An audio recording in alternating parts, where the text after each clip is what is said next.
अस्सलाम वालेकुम नाज़रीन, कुरान मजीद में अल्लाह पाक ने फरमाया कि हर नफ्स मौत का जायका चखेगा, यानी कायनात के हर जानदार के लिए अल्लाह ताला ने मौत का वक्त और जगह मुतय्यन कर रखी है।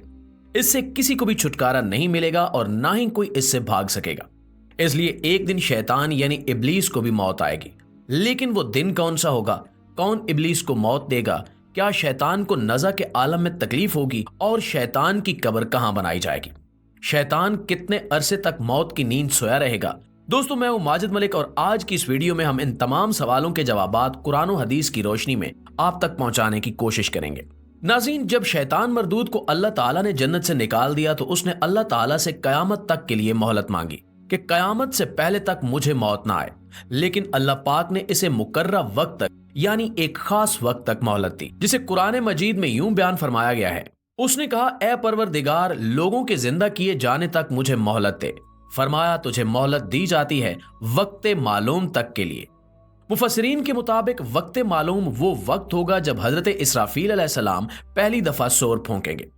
नाज़रीन, इस्लामी कुतुब में आता है कि कयामत की निशानियां जब पूरी होंगी तो मोमिनीन की बगलों के नीचे से एक खुशबूदार हवा गुजरेगी, जिससे तमाम ईमान वाले वफात पा जाएंगे और फिर उसके बाद 40 साल का जमाना गुजरेगा कि जिसमें कोई बच्चा पैदा ना होगा, यानी हर इंसान की उम्र कम से कम 40 साल होगी। चूंकि सब मुसलमान मर चुके होंगे, इसलिए जमीन पर कुफार और मुशरिक रह जाएंगे। इस्लाम की मारूफ किताब तफसीर दर मंशूर में सफ़ा नंबर 70 पर लिखा है कि जब मोमिनीन की वफात को 40 साल गुजर चुके होंगे तो फिर हजरत इसराफील अलैहिस्सलाम पहली दफा सूर फूंकेंगे, जिसे नफखन ऊला भी कहते हैं। शुरू में इसकी आवाज निहायत कम होगी कि लोग कान लगाकर सुनेंगे, फिर ये बढ़ती बढ़ती इस कदर ज्यादा हो जाएगी कि कानों के पर्दे फट जाएंगे, इनके नथनों से पीप बहना शुरू हो जाएगी और लोग मर जाएंगे। इंसान, जिन्नात, फरिश्ते, यहां तक कि शैतान इब्लीस को भी नफखन ऊला के वक्त मौत आ जाएगी। इसके ठीक 40 साल बाद हजरत इसराफील अलैहिस्सलाम दूसरा सूर फूंकेंगे तो फिर तमाम मुर्दे जिंदा हो जाएंगे और कयामत कायम होगी और मीजान लगेगा। यानी नफखन ऊला के वक्त इब्लीस को मौत आएगी। नफखन ऊला और नफखा सानिया के माबैन 40 साल का अरसा होगा और यह कि इब्लीस 40 साल तक मुर्दा रहेगा। नाज़रीन, क्या आप जानते हैं कि इब्लीस को मौत कैसे आएगी और शैतान 40 साल मुर्दा हालत में कहां गुजारेगा? इस सिलसिले में हजरत काब बिन आबार रज़ियल्लाहु ताला अन्हु की एक मशहूर रिवायत है। हजरत काब बिन आबार रज़ियल्लाहु ताला अन्हु फरमाते हैं कि जब अबूल बशर यानी हजरत आदम अलैहिस्सलाम की वफात का वक्त आया तो वो परेशान हो गए और अल्लाह पाक से अर्ज गुजार हुए कि ए अल्लाह, मेरी मौत से मेरा अजली दुश्मन बहुत खुश होगा, क्योंकि मैं मरने वाला हूं और वो कयामत तक जिंदा रहेगा।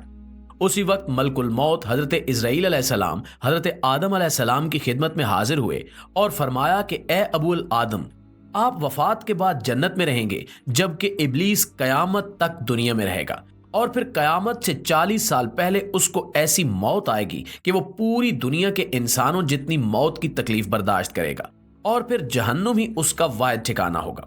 हजरत काब रज़ियल्लाहु ताला अन्हु मजीद फरमाते हैं कि हजरत आदम अलैहिस्सलाम मलकुल मौत से फरमाने लगे कि मुझे इब्लीस की मौत का मंजर बयान करो। तो मलकुल मौत ने इब्लीस की मौत का हाल बयान करना शुरू किया तो वो इतनी दर्दनाक मौत थी कि हजरत आदम अलैहिस्सलाम अपने आंसुओं पर काबू न रख सके।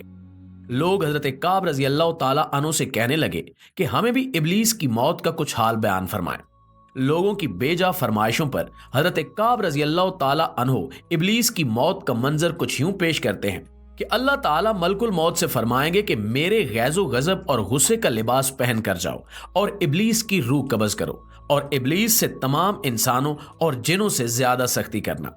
जब मलकुल मौत गजब और गुस्से से भरकर बहुत से फरिश्तों के साथ इब्लीस की रूह कब्ज करने आएंगे तो जो भी आसमान और जमीन में से इनको देख लेगा वो फौरन ही मर जाएगा। जब मलकुल मौत इब्लीस के पास पहुंचेंगे तो वो धाड़े मार मार कर रोएगा। फिर शैतान को मौत की तकलीफ दी जाएगी जो सारी मखलूक की मौत की तकलीफ से ज्यादा होगी। प्यारे दोस्तों, इसके बाद इब्लीस घबराकर मशरिक की जानिब भागेगा तो कभी मगरिब की जानिब, लेकिन हर जानिब अपने सामने मलकुल मौत को पाएगा। समंदर में छुपने जाएगा लेकिन समंदर उसे जगह नहीं देगा। शैतान आसमान की तरफ भागेगा तो वहां मुकर्रर फरिश्ते उसको आग के कोड़े मारेंगे, जिसके बाद शैतान हजरत आदम अलैहिस्सलाम की कब्र पर जाएगा और हजरत आदम अलैहिस्सलाम की कब्र के पास खड़ा होकर कहेगा कि ए आदम, तुम्हारी वजह से मैं मलून मरदूद बना, काश कि तुम पैदा ही ना होते।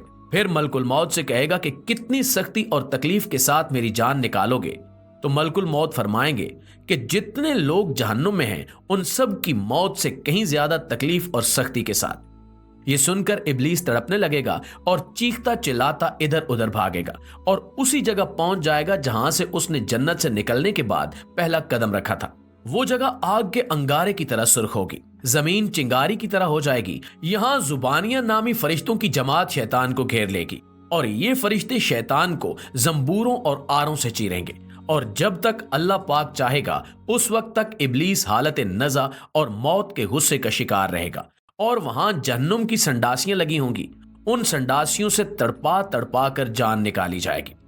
आदम अलैहिस्सलाम और हजरत हव्वा अलैहिस्सलाम से कहा जाएगा कि जरा अपने दुश्मन को तो देखो किस तरह जिल्लत के साथ मर रहा है। वो देखकर कहेंगे कि या अल्लाह, तूने हम पर अपनी नेमत मुकम्मल फरमा दी। उन्हीं जहन्नमी गढ़ों में इब्लीस 40 साल तक मुर्दा रहेगा और यही इसकी कब्र होगी। फिर 40 साल बाद दोबारा हजरत इसराफील अलैहिस्सलाम सूर फूंकेंगे तो तमाम मुर्दे जिंदा हो जाएंगे और हिसाबो किताब का अमल शुरू हो जाएगा। प्यारे साथियों, बेशक इस दुनिया की हर शय फना होने वाली है और अगर किसी को दवाम है तो वो सिर्फ और सिर्फ अल्लाह पाक की ज़ाते बाबरकत ही है। हमें हर वक्त तैयार रहना चाहिए, क्या पता कब किस वक्त कौन सी घड़ी हमारी इस दुनिया में आखिरी हो और फिर हमारे पछतावे के अलावा कुछ भी बाकी न रहे। लेकिन इस बात को बहुत पछतावे और दुख के साथ कहना पड़ता है कि हम हमारे प्यारे नबी हजरत मोहम्मद मुस्तफ़ा सल्लल्लाहु अलैहि वसल्लम की उम्मत में से हैं और हम अपने लिए खुशकिस्मती समझते हैं। लेकिन हम सबको अपने गिरेबान में झांकने की जरूरत है, अपना तज्जिया करने की जरूरत है, अपना एहतिसाब करने की जरूरत है कि हम नबी पाक सल्लल्लाहु अलैहि वसल्लम की कितनी तालीमात पर अमल करते हैं, कुरान पर कितना अमल करते हैं। रात को सोने से पहले थोड़ी देर के लिए अपना एहतिसाब कर लिया कीजिए कि आज सुबह से लेकर शाम तक मैंने अल्लाह ताला की कितनी नाफरमानियां की हैं और कितनी फर्माबरदारी की है। और इस बात का अहद कर लिया करें कि जो आज के दिन मुझसे कोताहियां हुई हैं वो कल से नहीं होंगी। इंशाअल्लाह वो दिन दूर नहीं कि जब आपकी जिंदगी बदल जाएगी और आप दीने हक की राह पर चल पड़ेंगे। आखिर में हमारी दुआ है कि अल्लाह पाक हम सब मुसलमानों को दीने इस्लाम पर चलने वाला बनाए और हमारा खात्मा दीने हक पर हो। आमीन सुमा आमीन। जी तो मुअज़्ज़िज़ दोस्तों, ये थी हमारी आज की वीडियो। इस हवाले से अपनी आरा का इजहार कमेंट सेक्शन में जरूर कीजिएगा। इंशाअल्लाह आपसे मुलाकात होती है अगली वीडियो में। तब तक अपना, अपने प्यारों का, इर्द गिर्द के लोगों का ढेर सारा ख्याल रखिएगा। अल्लाह निगहबान।